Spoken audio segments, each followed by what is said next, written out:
Mesdames et messieurs, bonsoir et merci de nous retrouver sur Gabon Première. Dans l'actualité, nous parlons de l'éducation à la santé, un séminaire qui s'est ouvert ce matin avec les autorités du ministère de la Santé. Il était question de voir les prévisions sur l'épidémie de santé Ebola. Les détails avec Yannick Minga.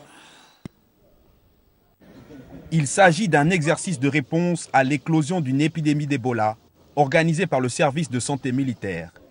Parmi les invités conviés à assister à l'exercice, le directeur général de la Croix-Rouge gabonaise. Nous estimons que cette collaboration est importante pour ensemble concevoir une réponse commune dans laquelle chaque acteur a son rôle à jouer. Et ces exercices nous permettent effectivement de placer chaque acteur à sa place pour pouvoir avoir une réponse concertée, une réponse ordonnée, une réponse coordonnée.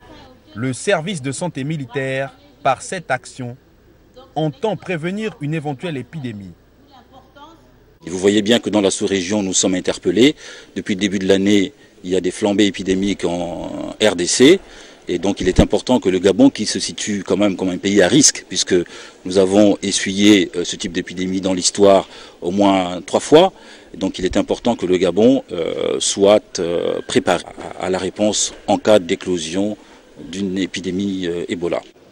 Au-delà de la démonstration, le commandant de l'antenne Ebola a rappelé les symptômes et étapes liées à la maladie.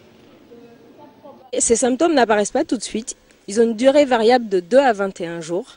Et ensuite, quand apparaissent les symptômes, c'est là où généralement les patients vont consulter dans n'importe quel centre médical ou un hôpital et présentant donc une fièvre qui est toujours là et un tableau de vomissement ou de diarrhée. C'est dans ce contexte-là, avec une notion de consommation de viande de brousse et un contexte épidémique, qu'on pensera que c'est probablement une maladie à virus Ebola.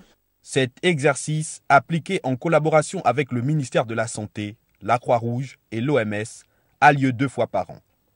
Le service de santé militaire se veut prêt à préserver les populations gabonaises de la propagation éventuelle d'une épidémie.